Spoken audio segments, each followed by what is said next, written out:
अस्सलाम वालेकुम रहमतुल्लाह बरकातु। मेरे प्यारे दोस्तों भैनों ते बिरावो, गल इस तरह है ना कि अगे ना जंगल बियाबान होंदे आनो कोई 10-20 कुआं ते जाके डीवा किदां वलदा। इतना 10 कुआं ते 20 कुआं ते आबादी हुंदी आई ते अगे कोई ना इस तरह आबादी जिस तरह हुण चप्पे चप्पे ते जगह जगह ते सड़क निकली हुई।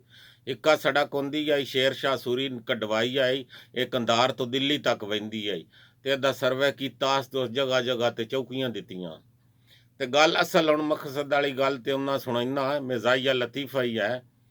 वो जट ते खतरी टुर पै किते दूर बहना ना सफर ते राह च ना भुख लगना ते अगे कवि दस देना मले दियां बेरी हुंदियां।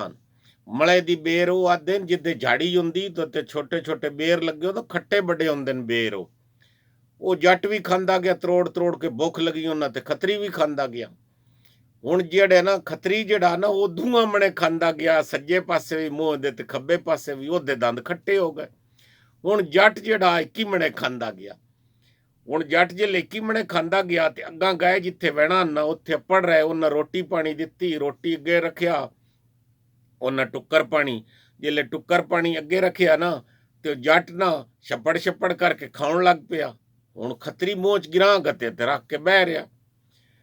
ਹੁਣ ਜੱਟੇ ਪੁੱਛਿਆ ਉਹ ਕੀ ਹੋਈ, ਕਿਉਂ ਨੇ ਖਾਂਦਾ? ਉਸ ਆਖਿਆ ਮੇਰੇ ਖਾਂਦੇ ਦਾ ਨਾ ਪੁੱਛੋ, ਤੂੰ ਮੈਨੂੰ ਇਹ ਦੱਸੋ ਤੂੰ ਛੱਪੜ ਛੱਪੜ ਕਰਕੇ ਖਾਂਦਾ ਪਿਆ ਤੇ ਇਹ ਤੂੰ ਦੱਸ, ਤੂੰ ਤੇ ਮੈਂ ਰਲ ਕੇ ਆਇਆ, ਤੂੰ ਵੀ ਰਾਹ ਚ ਬੇਰ ਖਾਦੇ ਮੈਂ ਵੀ ਬੇਰ ਖਾਦੇ ਤੇ ਤੂੰ ਖੈਰੀ ਮੇਰੀ ਟੁੱਕਰ ਖਾਂਦਾ ਪਿਆ ਤੇ ਮੈਂ ਤੂੰ ਟੁੱਕਰ ਖਾਈਦਾ ਨਹੀਂ ਪਿਆ, ਇਹ ਦੱਸ ਵਜ੍ਹਾ ਕੀ, ਤੂੰ ਕੀ ਕੀਤਾ? ਓਏ ਉਸ ਆਖਿਆ ਜਲਿਆ ਲੋਕਾ, ਉਹ ਜਲਿਆ ਤੂੰ ਕੀ ਮਣੇ ਖਾਣੇ ਹਨ ਉਹ ਤੇ ਦੂਆ ਮਣਾ ਖਾਲੀ ਰੱਖਣਾ, ਜਾਂ ਤੈਨੂੰ ਪਤਾ ਦੂਏ ਮਣੇ ਰੋਟੀ ਖਾਣੀ ਜਾ ਕੇ, ਤੂੰ ਦੂਆ ਮਣੇ ਖਾਂਦਾ ਤੇ ਮੈਂ 21 ਮਣੇ ਖਾਂਦਾ ਆ।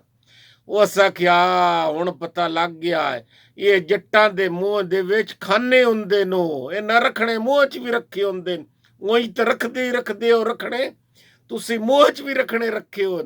ਉਸ ਗੱਲੇ ਹਾਰ ਮੇਰੇ ਭੈਣੋ ਤੇ ਬਿਰਾਵੋ, ਇਹ ਜੇ ਵੀ ਲੋਕ ਹੁੰਦੇ ਨੇ ਜਿਹੜੇ ਆਪਣੇ ਮੂੰਹ 'ਚ ਵੀ ਰੱਖਣੇ ਰੱਖੇ ਹੁੰਦੇ ਨੇ, ਪੁੰਜ ਵੀ ਰੱਖਣੇ ਰੱਖੇ ਹੁੰਦੇ ਨਾ, ਜਿਹੜਾ ਮੂੰਹ 'ਚ ਰੱਖਣੇ ਰੱਖੇ ਹੁੰਦੇ ਨੇ ਉਹਨਾਂ ਵੀ ਸਿਆਸਤਾਂ ਮੂੰਹ 'ਚ ਲੜਾਈ ਹੁੰਦੀਆਂ।